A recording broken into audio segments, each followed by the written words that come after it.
Good evening, everyone, and welcome to upGrad Advantage. I am Arjun Mohan, the host for the day.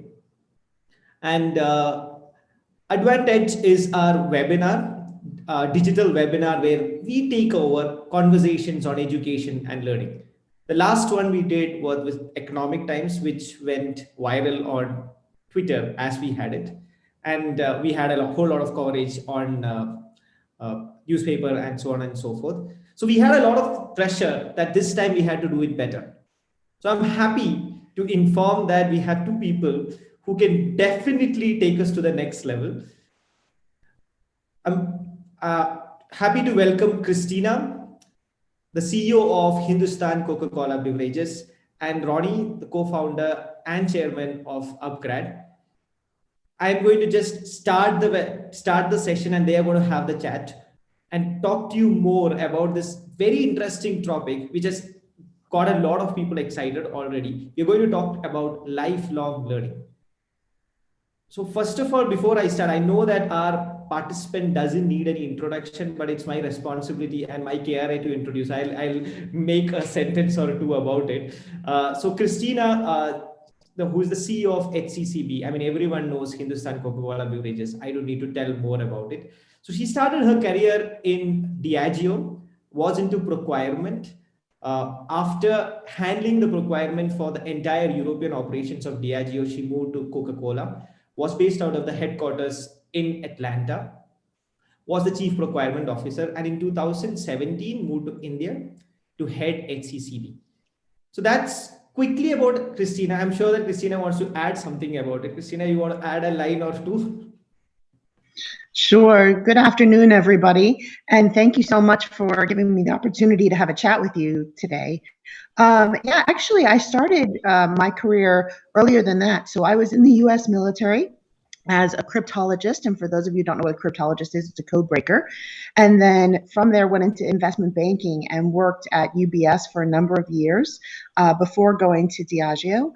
I have been so blessed and privileged to have the opportunity to work and live in over 55 countries and have the absolute honor to be living today in India to be part of this journey with Coca-Cola. So thank you so much for having me. Fantastic. So guys, I want to just make this point here that Christina is joining us from an upcountry location in US. It's not a very good internet she's talking in. Still, she ensured that she wants to come and talk to you all. So I want to thank her before starting on. And please bear with us. There may be slight disturbances. So if there is anything, I will act as the intermediate to explain the things which breaks off. Please bear with us. We wanted to have this session more than having it at the highest quality. So next, I want to introduce someone who doesn't need any introduction. Our chairman and co-founder, Ronnie Screwvala, is one of the very few first-generation entrepreneurs from India who has built out businesses worth billions of dollars. And very unique thing about him, amidst all these unicorn founders, is that he has not done it once. He has done it multiple times.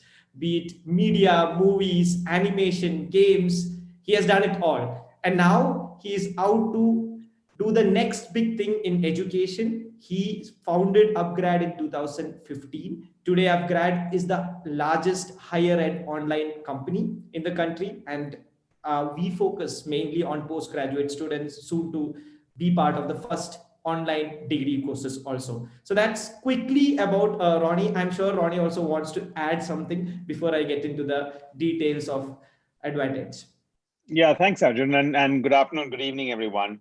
I'm just fascinated in the last few months, even though we're all very, very tense about the pandemic, how 400 of us can get together in one room and have this conversation like it's a cozy room. And I think this is the future. And I think for all of us here, you're doing different things. Each of you all are doing your own multitasking, and yet you decide, at 5:30 to log on to what you think is going to be an interesting 1 hour. It's our responsibility, Christine and mine, to make it an interesting 1 hour.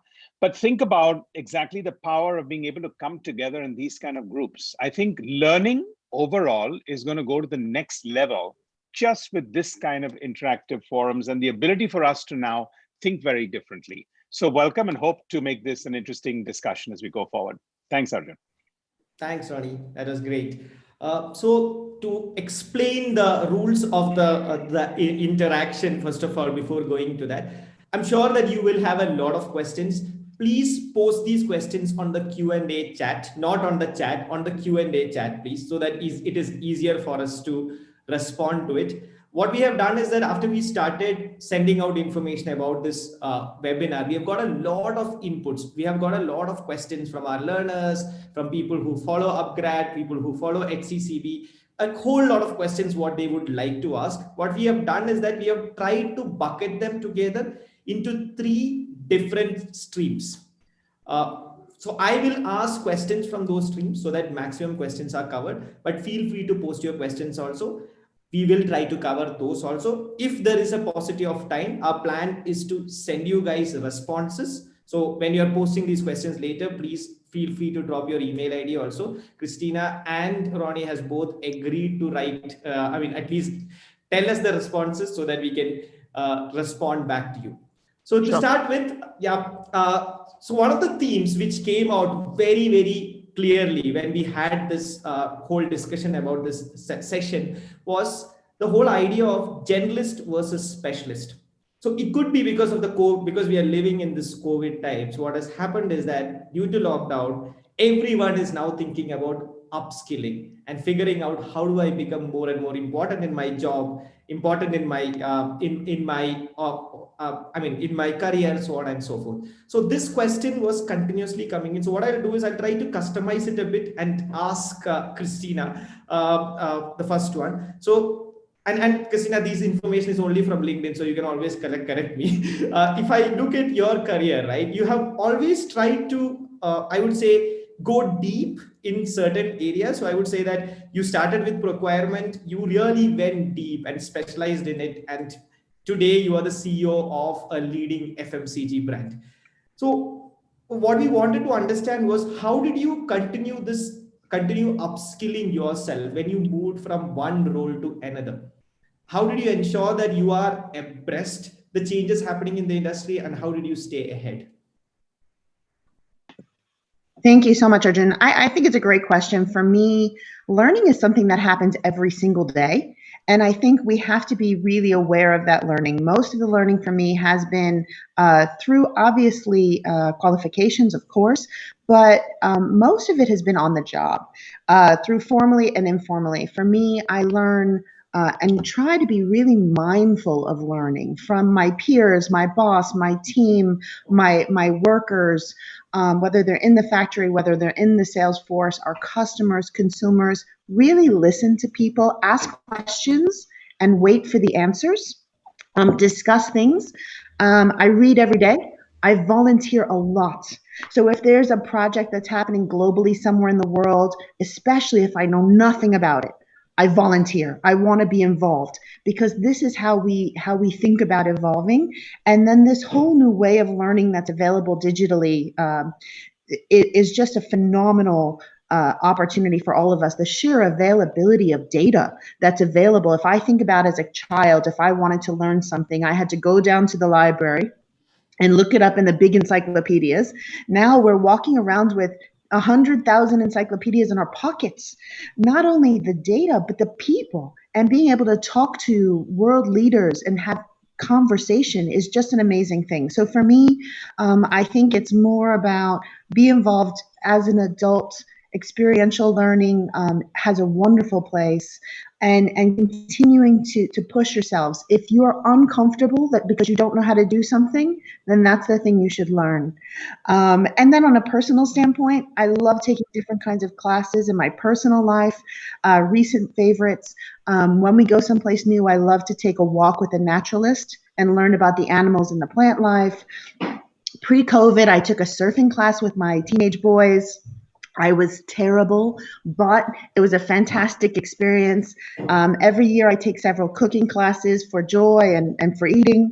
So really get out there. There's so many opportunities to continue to learn professionally and personally, which does enrich all of us. Thank you.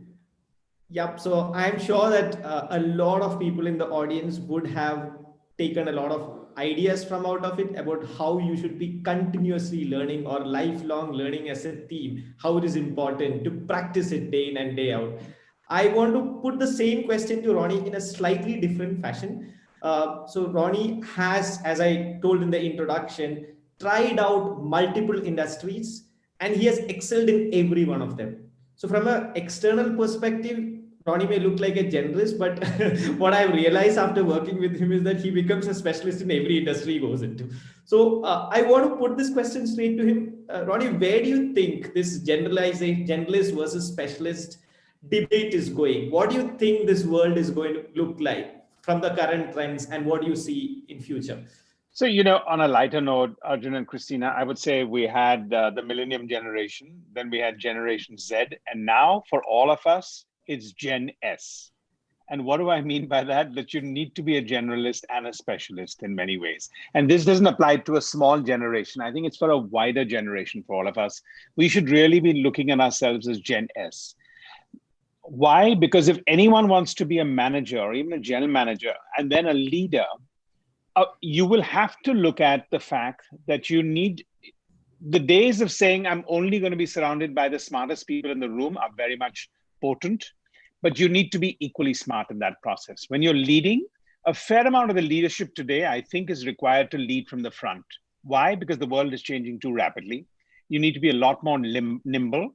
And it's very difficult when you have a group of only specialists and everyone better than you. So my general thought process in the 21st century is, as leaders, we definitely need to be a generalist and a specialist. And I think Christina summed it up very well about the fact of how her curiosity and her ability to look at different things keeps her mind going in that context. So each one is to find their own anchor to what they want to do.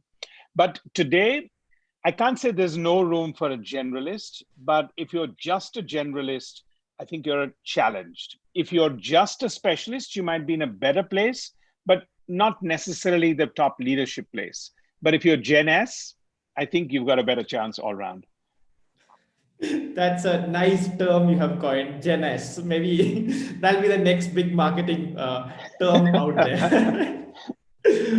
Right. So I am moving to the next theme, which is a little more. So I was surprised to see a lot of questions on the Industrial Revolution 4.0 or the fourth Industrial Revolution.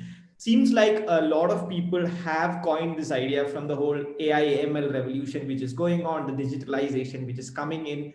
So the joke which is running is that COVID has done more to companies going through a digital transformation or industries going towards Industry 4.0 than a CTO or a CIO or any CEO has ever done. I mean, COVID just forced us to get in there, right? So the question to Christina is that how did this digital transformation steer your organization over last decade? And how did it really change in the last 6 months? I will ask one more question. Sorry, Christina, just add one more question to it so that I can set the context. So one of the reasons why people are asking this question is that Coke as a brand has always been fixated or stayed true to its core traits. Through, I mean, almost 100 years, it's not really changed the focus on the business. It's been always about Coca-Cola. So question is it possible to stay like the same in the post-COVID world also? So I'm going to couple both the questions and ask you because these were both interesting styles in which people ask the question. So happy to answer both. I'll take them in turn if that's okay. So the first one, if I think about digital, this has been a process of continual evolution and rapid evolution over the last decade, absolutely, and certainly across India. When I think about Hindustan Coca-Cola Beverages 10 years ago, we were honestly and with humility excited that we had, some type of automation that was happening with a sales order turned into something that was produced at the factory and was delivered to the customer.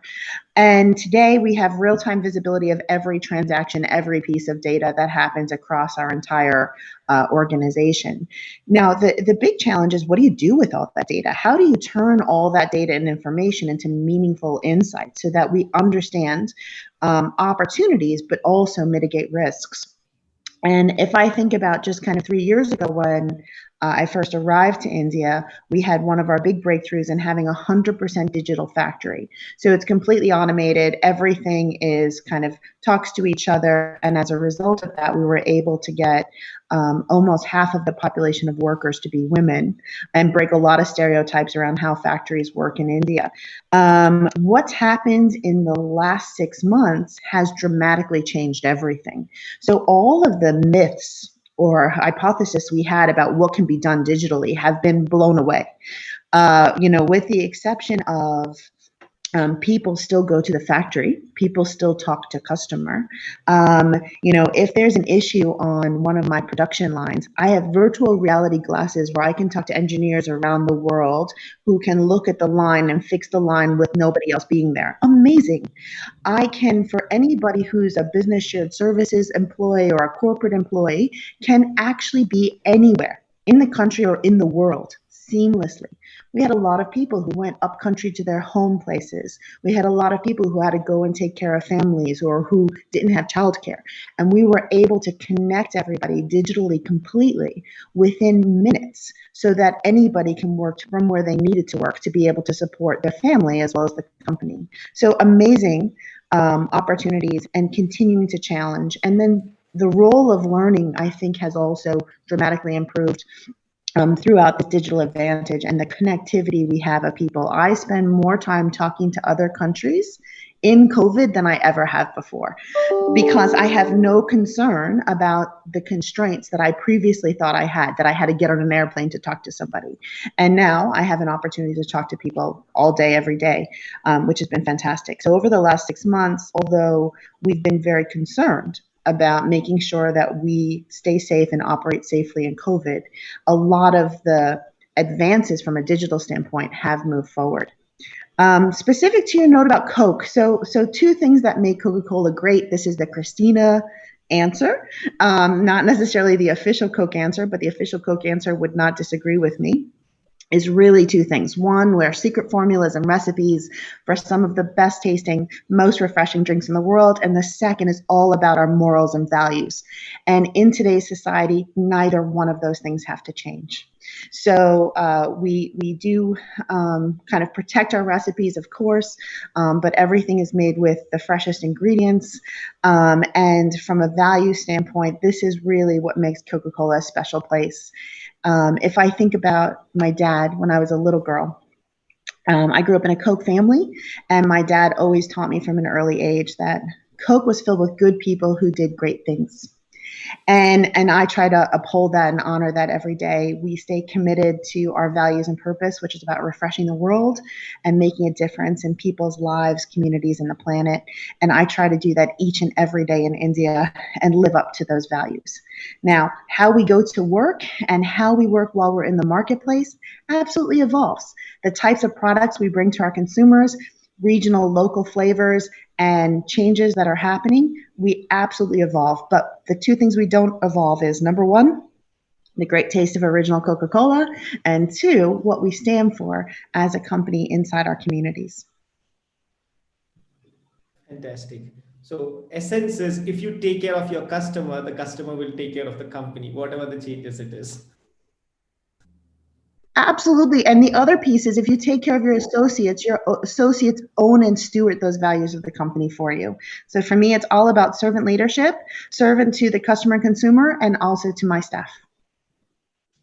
Perfect. Thank you. Ronnie, coming to you again, similar question. So this again, I'll just go a little bit into the history. So, the question is about, how do you see, or what is the importance you see for technology in your companies right through the journey as an entrepreneur? So especially after the coming of the Forbes article, I think a lot of people know about the initial entrepreneurship venture, laser toothbrushes, and how it was conceptualized because you saw a new technology which could bring in huge productivity, although there was zero experience in it. Maybe that is where a lot of people have been asking this question, but where do you see the importance of technology in your journey as an entrepreneur? So maybe I'll answer this in three parts. One, yes, I think today COVID is going to accelerate technological innovation, technological urgency, and technological acceptance much faster than what would have happened. I think even for people who were naysayers and who felt insecure that technology may replace what I'm doing, are now accepting it as a foregone conclusion and figuring out how do they fit into that. So I think one thing that definitely 2020 will be remembered for in many ways is going to be the acceleration of technological solutions to anything, the way we communicate, the way we travel, the way we do consume, the way we learn, the way we consume health, and even health, which obviously was always something where you go to as a person. So that I think is really revolutionized the mind. It's like opened a large segment of the left side of your mind, which is only supposed to give you macro thoughts, and put that on the right side of your brain and made you really think. And I think for everyone who's listening to us today, they have to figure out, therefore, how is technology augmenting that? And this is not about being a complete captive element to your social distractions and your multitasking. I would caution you in that, because for a lot of people, technology sounds like I'm multitasking. And, I'm just absolutely, I'm disappointed with the fact that multitasking is becoming a badge of honor, whereas actually, as far as I'm concerned, a task is a small thing. So basically, not to stray away from that, I think technology is definitely going to get accelerated, urgent, and accepted. Second, I think the point you raised is about the fourth industrial revolution. I think relevant for India today, because, I think we've grown up in the last couple of decades and proudly so, as an arbitrage economy, where IT services have done phenomenally well around the world. And that tech part has rung along. It's created a middle class in India. But today, if you want to get into the fourth industrial revolution, I think for India specifically now, given everything that's happened in the world, given how most people in most countries are looking at this as national borders now, we need to bring in a lot of nonlinear thinking into everything that we're doing, and technology included as far as that is concerned. And to me, that means that each of us have to some extent, not depend so much on the past and precedents. I think a lot of us depend on the past and precedents too much. We have to break that. We have to take a few risks, and we have to go forward. So I think that's the second part. And the third part I would say is that even though I've given technology center space, as Christina rightly said, it's the consumer that's the center space. So in all the businesses that I've been in, whether it's been media and then the evolution of everything else from technology and computer graphics to the OTT platforms, and now in EdTech, technology leads, but consumer leads also. And I think that's something we miss out. Otherwise, we think, now's the technology, let me go find a market. But actually, the consumer is there. If you haven't got a consumer to consume that technology, you could be way before your time. You will not be a pioneer, and you may fail. So it's a very strong balance between the two. And you need that sense of maturity that says tech can't overtake consumer, consumer can't preempt tech. And if you actually, I think the people who look at that and combine the two really understand how to create value, create a great consumer base, I'm a great fan of the Tesla model and Elon Musk, for example. And I think he's found the right mix between extreme technology, but extreme focus on a consumer base also. And if you look at that, that's a good preemption. It's absolutely compelling logic that people would like to feel that they're driving a car that is not consuming gasoline. And yet it's got the power and the glamour. It's not just, he didn't make a utility vehicle that just said, I've got technology. He made it sound like the most masculine thing and the most feminine thing, a very aspirational car. And yet, if you can marry, and that's my best example that I can give of combining consumer and technology to really see how we can really win in the 21st century. Makes a lot of sense. Technology is an enabler, but finally, customer is who decides. So just use it like that. Perfect. So the next theme I have is about leadership.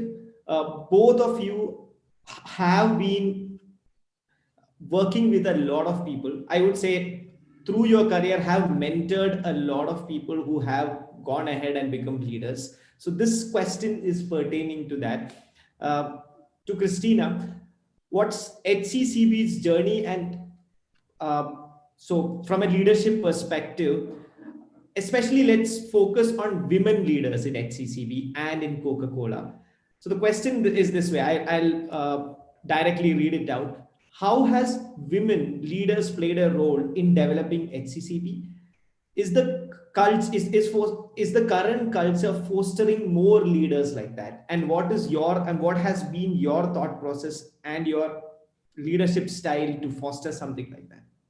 And I think people have seen your videos, that's why, and I think you have spoken about it in quite a few of them, which is where this question comes specifically. No, I think it's fantastic, and I love talking about this.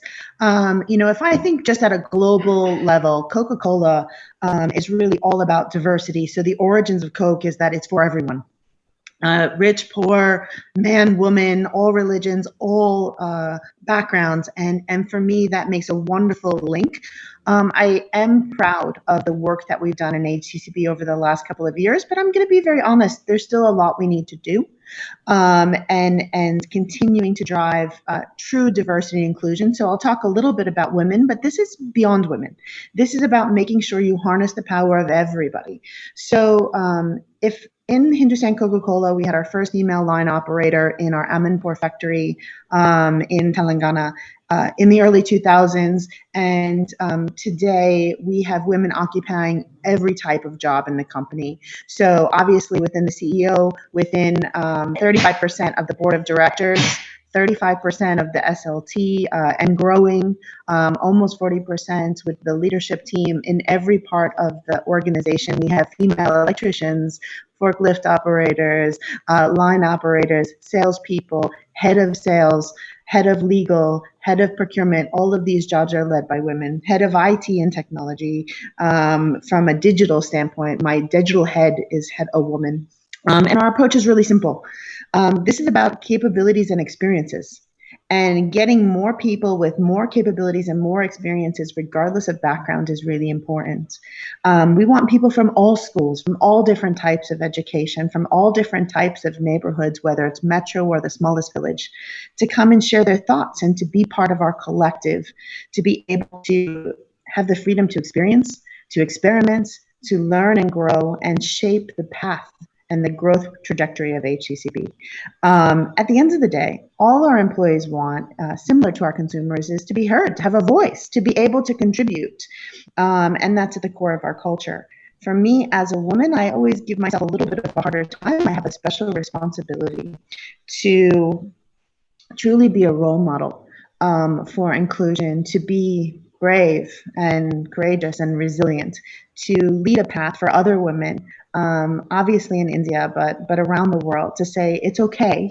You can grow up in a potentially historically male-dominated field and still be a leader, while still being yourself, while still being a wife and a mother and a sister and a friend, and all of that can work for you, which I think is really important for people to have. People that they can aspire to be like, understanding I'm not perfect, but I try to be better each and every single day. Fantastic. Thank you so much. I will go to Ronnie now on the same lines. This is again reference from the book Ronnie wrote, Dream with Your Eyes Open.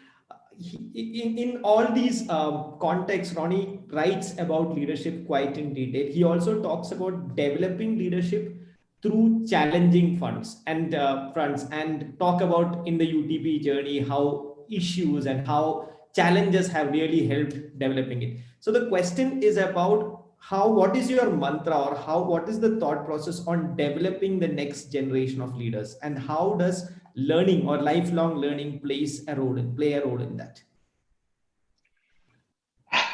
Yeah, it's a pretty broad question. I think each one has it in each of us. So I think for me, the fun has always been to be able to interact with, find and interact with and identify people, and then really co-vision with them.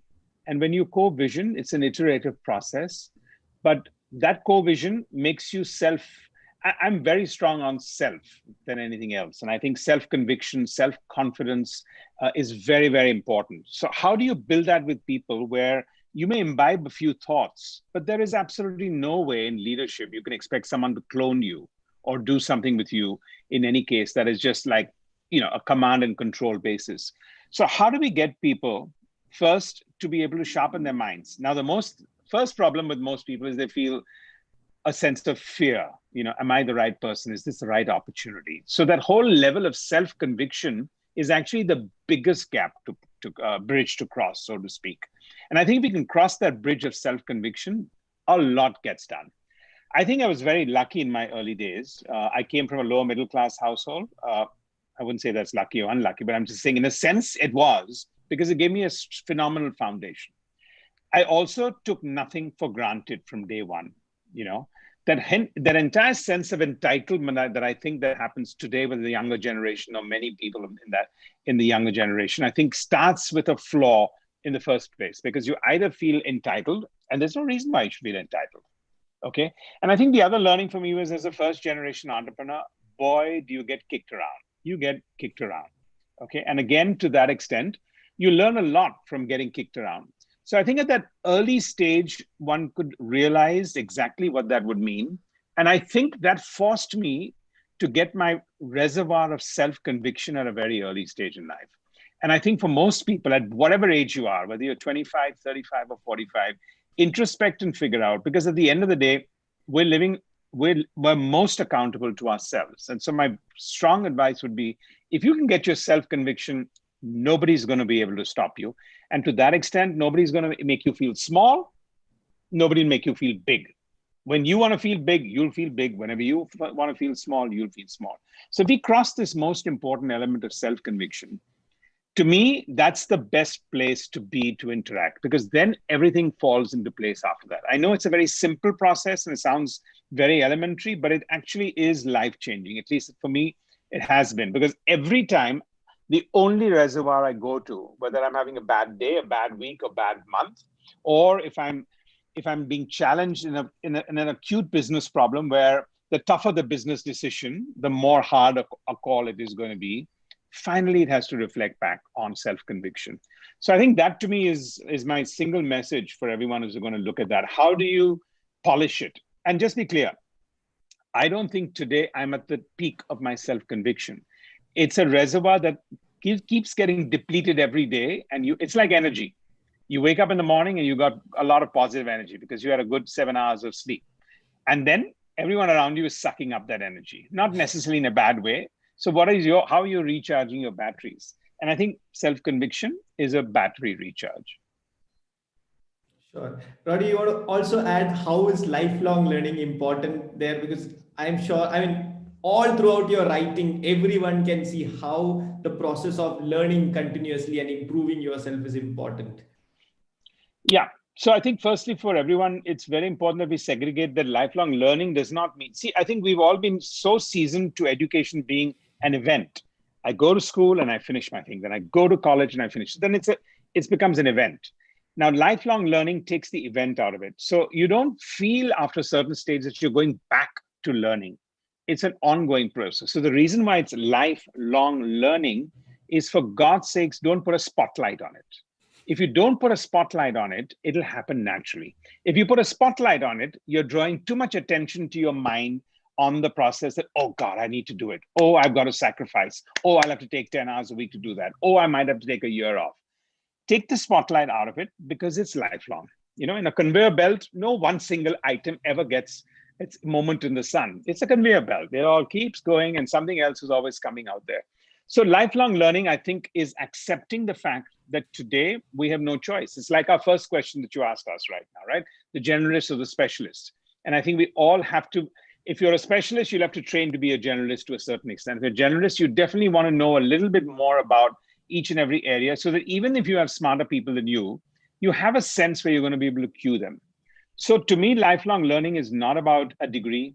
It's not about education. It's not about putting a spotlight to it that says, there's a sudden need for it. It's an ongoing need. So it may be as simple as absorbing and being curious and listening to people. But the other part I would say as a word of caution is just consumption of mentorship content, sitting and listening to webinars like these is not the be all and the end all. I would say it's 20% of your coefficient, because the balance 80%, you'll have to figure out how does that affect your life and how are you learning with that. Because most of us feel, yes, I am. I'm learning every day. I'm logging on to a webinar today with Christina and Ronnie and Arjun, and tomorrow I do that. And I've been reading 1 or 2 books, The Hard Thing About Hard Things. And this year, this is what I learned. No, because the retention of that is actually going to be quite low. Unless and it's not about making notes of it, unless you translate that into your life and how, because the final lifelong learning is the retention power, not the learning. And it's not the degrees. It's not the negotiating point of you putting one more thing in your CV, which is important, but it's not the most important thing. Perfect. I think that encapsulate. Sorry, yeah, Christina, please. Can I make one build? Is that okay? I know it's off. Absolutely, absolutely. Yes. I'm so excited about what Ronnie just said. And for me, I have one little tip and trick on how to do that I use in my own life. Maybe this can help others, that I think very much correlates. So first is, I believe very, very much in the power of intent and purpose. So for me, when I first wake up in the morning, I think about what's my purpose for the day. But importantly, before I go to sleep, right before I go to sleep, I have 2 thoughts that I kind of leave myself with before I go to bed. And one of them is, what did I learn today? And how am I going to, what one nugget, and how am I going to incorporate that in my life? And then the second is, what am I proud of? And the reason why, what am I proud of? It goes back to refueling that battery. So it's not about egoism. It's not about, it's all of us, regardless of how successful or wealthy or powerful or any of those words are, all of us are insecure at parts of who we are.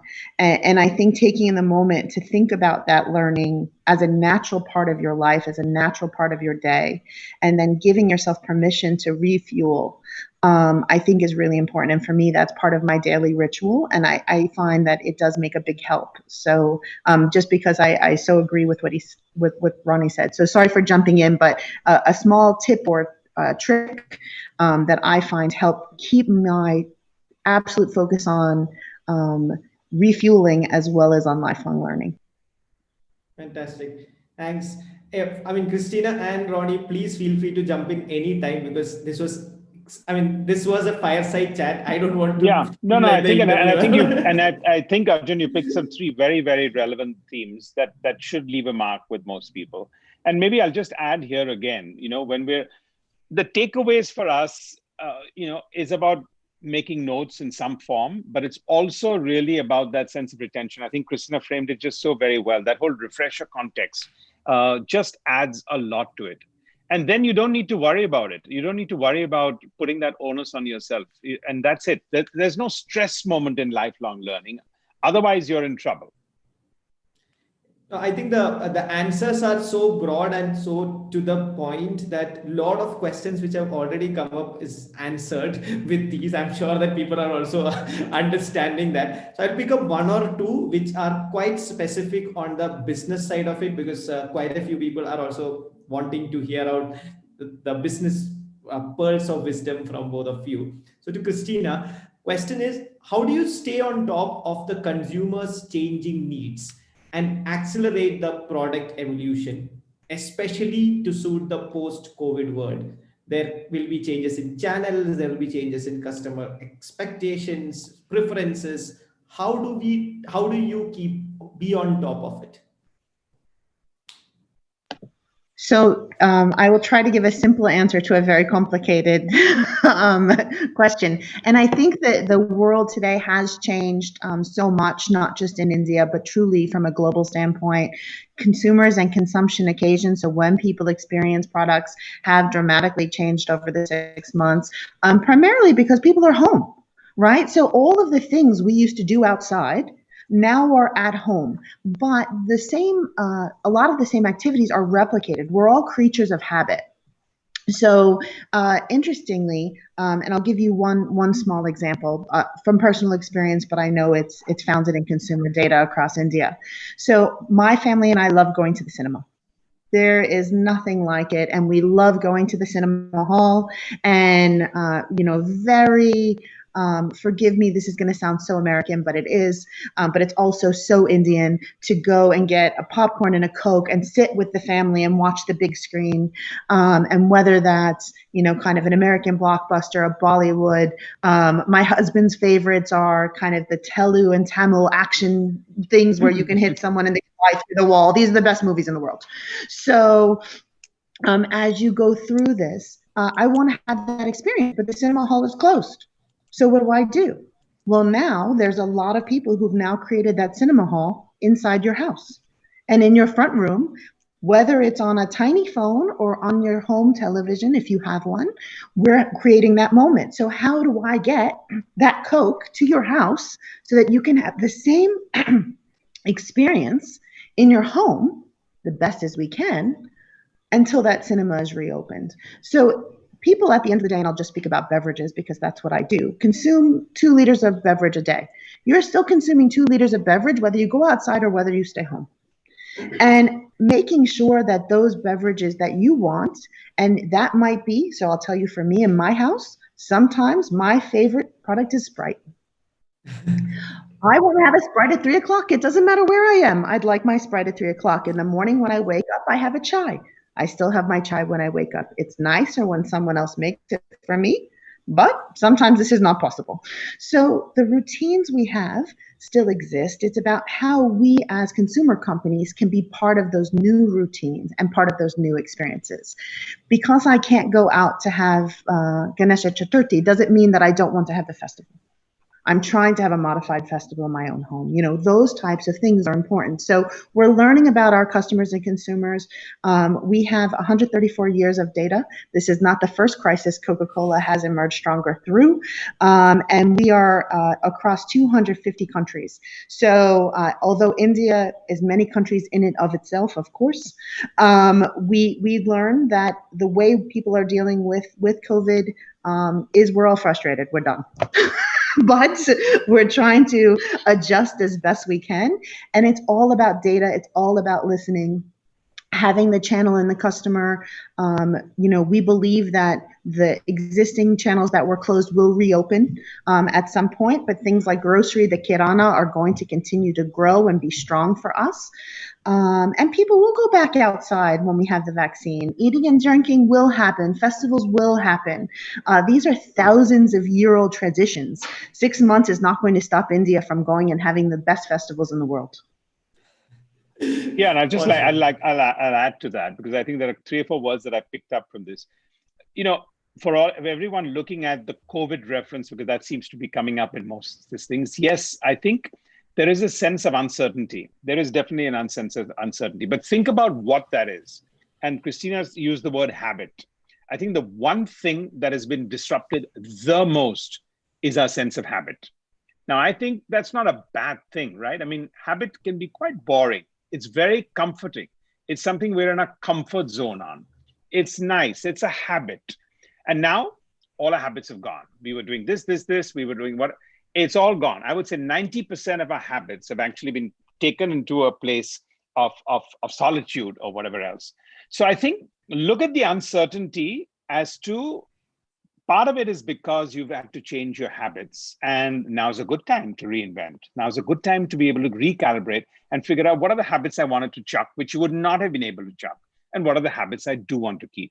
So that's just one thought, since everyone's come up with that. And the other word that I think came up, especially in the question, was the word change. Everything is about change, because now with uncertainty comes the other C word, which is change. And I think change is good, but let's not overemphasize that, because I think for a lot of people, I find that too much change can also create a lot of uncertainty. And I think it's important that we look at change, which will definitely happen in the next 10 years. But with a little bit of what I would call consistency. How do you bring about a little bit of consistency? And I think, Coca-Cola is one definitely company that represents a sense of stability and consistency. As Christina, sort of advised us before, it's a secret formula, but it's ages and decades of really feeling that replicates that if I'm going to consume that, it's a consistent product. I had it when I was young. I had it when I was in my teens. I'm having it when I'm 35. There's a sense of consistency, but yet there's a marketing campaign that always makes it feel very fresh and effervescent. and the brand attachment to it with the younger generation almost makes it sound like, okay, but now I'm 45, I feel 25 when I consume that beverage. And that's the beauty of the thought process. So take that same analogy into what you want to do and bring about what are the consistencies and what are the habits you want to drop and what are the habits you want to keep. Fantastic. Yep. I think that communicates everything in one go. There is this very interesting question, and I think this is relevant for both of you. This question is about the pressure of leadership. So the question goes like this. I mean, both of you are leading and have led legendary organizations. So if I take Ronnie used to head Disney. I mean, the brand is one of the biggest in the world. The pressures which came with it. Recently, upGrad got the #1 startup of India by LinkedIn. So Christina, of course, is heading one of the biggest brand, one of the most loved brand ever to have existed in this world. So this heading such companies comes with a lot of pressure. So the question audience has is, how do you manage this pressure of leadership? And what's the best way to work it out to the best possible outcome? Ronnie, you want to answer first? Yeah, I can start first. You know, the word pressure almost sounds synonymous with the word stress, and it isn't. Okay, so pressure is, you know what it is. Tailwind can be pressure. And you know what happens when tailwind happens to a pressure? An aircraft goes 100 kilometers faster than the 900 kilometers it's supposed to go, and it starts going at 1,000 kilometers. So pressure can be a positive as a tailwind, and it doesn't need to be a headwind. It doesn't need to be stress. It doesn't need to, you don't have to start thinking of the 4 engines in the plane are groaning as I'm going forward. In fact, they're actually wheeling forward and they're moving at the right momentum. And with the tailwind, wow. So imagine leadership. And I think maybe the road to becoming a leader, sometimes you can feel the pressure to becoming that. But I think when you're a leader at any stage, and it doesn't mean leadership is not at the top of Mount Everest always. It's at various levels in what you want to do. It's your own definition of your leadership. It doesn't mean that you're handling more people makes you a bigger leader, and if you're handling less people, it's the task, it's whatever else there. So I think that momentum, we should not look at pressure as a stress point. We should look at it as a very positive element. And if you can bring tailwind, and if you can enjoy that, you actually multiplier effect happens. And I think it's absolutely beholden. Leaders become leaders only when they don't feel the stress, but they feel the nice tailwind pressure. So suddenly I want to put a twist to the word pressure, which everyone thinks is, oh, pressure. Pressure is like not a pressure cooker. Pressure is tailwind. Think about it that way. And I think you might feel, wow, maybe I'll work hard and become a leader tomorrow. Thanks, Ronnie. Christina, you want to add anything? Sure. Yeah, no, I love this concept. And I do think there is a thing of positive pressure. I completely agree. For me, at the end of it, when I think about kind of what drives people and what's going to make a big difference, at the end of the day, I love my job. I love what I do. I love the company I work with. And that makes all of the effortless. And I think it's really important. I have so many people, especially young people, who come to me and say, I want to be a CEO. How do I become a CEO? And I ask them, why do you want to be a CEO? Now, I believe everyone can be a leader, but if you want to be a CEO and you only want to be a CEO because you want the designation, if you think this designation equals success, or if you want money, or you want to make every single decision, this is not the right reason to be a CEO. You won't like it. And then that pressure becomes a negative pressure, because it's all about having a large impact, being very curious about every part of your business and wanting to make sure that you actually empower and trust other people to make decisions. You don't make all the decisions yourself, because that's not sustainable. So for me, leadership is self-fueled. It has to be about an alignment of the values you have as a person and the values for the organization you're working or as an entrepreneur. It's about making an impact and a difference in the people's lives, either through product or service. But for me, it's all about having that personal passion. If you have that personal passion, then you need discipline. So for me, it's about very strict prioritization of my energy, my effort, my calendar, self-care, asking for help, all of, having strength and vulnerability becomes really important as you become more and more senior. But it really starts with caring about what you're doing, loving your job, and knowing that you can make a bigger difference than you're making today. Perfect. I'll ask one more question which I can associate with that. So this question is pertaining to the skills or the attitude which an employer looks for. So in India, at least, we know that every year lakhs of people or thousands of people pass out and enter the employment space. At the same time, companies continuously complain that they are not able to get the right manpower. So as people who drive large organization and would have in this whole concept problem of hiring the right people, what do you think is missing? Christina, you want to go first on that? Yeah, I'm happy to go first. So very specifically in India, what I find, this is personal experience, is that we often go to some of the best schools, and some of those people, quite honestly, have been told they're the best their whole lives, regardless of their social or economic backgrounds, right? So they've been first or second in their batch since they're 5 years old, and they've been told this, and by the time they are in their 20s, they think they know everything. And in all honesty, I don't want to hire a know-it-all. I want to hire a learn-it-all. How do I get a learn-it-all? Because that learn-it-all is someone who's going to have more hunger and drive and passion to continue to learn, to continue to grow and develop. Because all of us can't have the full knowledge of the world at 20 years old, regardless of how intelligent you might be.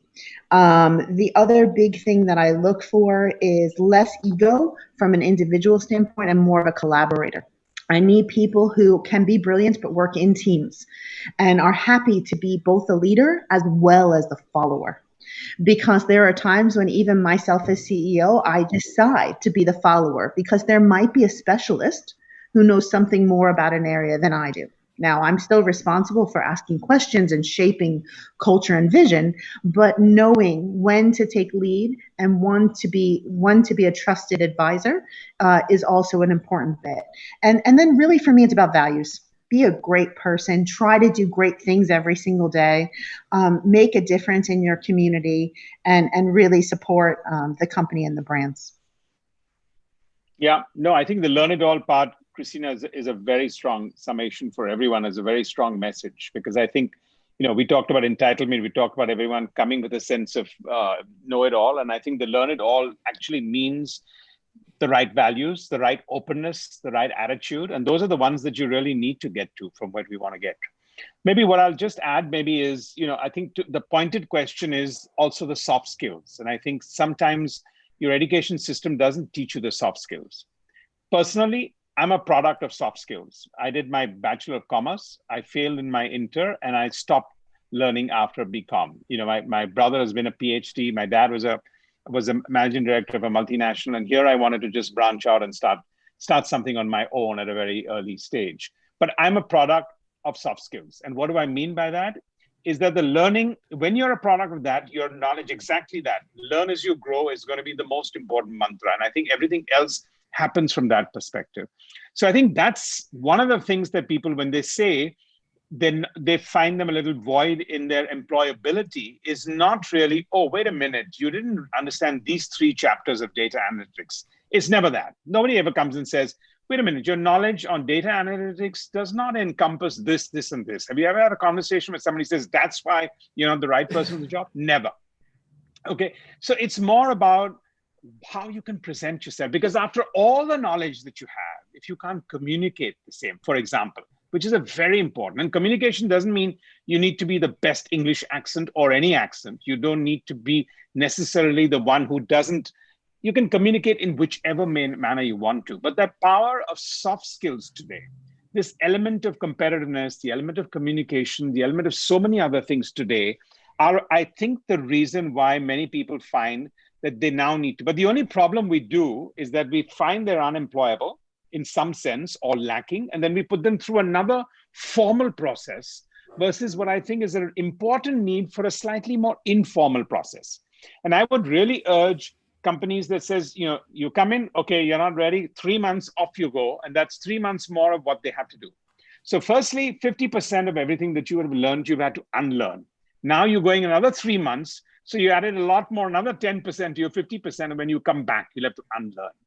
So if you look at those elements there, I think soft skill plays a very, very important task. You can figure out what are your best soft skills.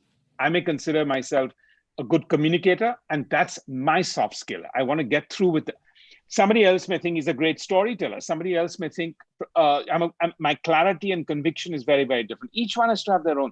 But you need one or two more things than the domain knowledge that you represent for you to really excel.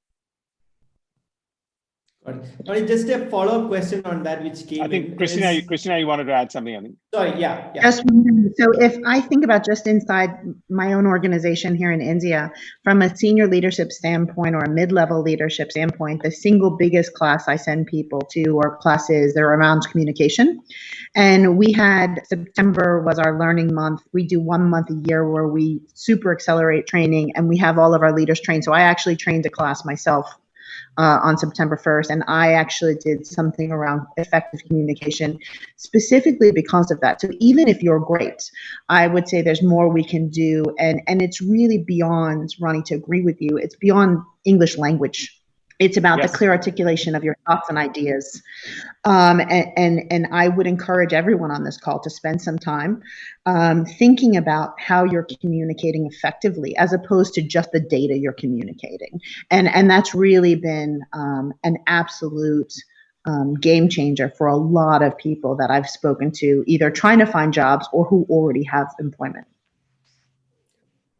And this is sort of a follow-up question which came in that. The question is soft skills. I mean, if you look at the industry market today, there are a lot of packages which claim to be training people on soft skills, but that's not something which is easily trainable. It requires a lot of intent from the individual also to do it. So question is, what should be the approach to train yourself in soft skill?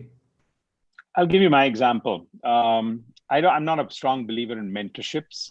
For example, I didn't have too many mentors at my early stage, but the ones that I really valued as mentors were people who asked me the toughest questions. Now, coming to my example, when I decided my communication skills in college, some people, and in school, some people do boxing, some people want to do athletics. I chose elocution, debate, and drama. And one of the most interesting lessons was somebody who came in, who was 2 years my senior, and he was teaching me elocution and debate. So the first time I was elocuting, and he says, no, this is not going to work. No, this is not going to work. And then finally, he just took a recorder and recorded what I want to do. And then he said, just hear this back.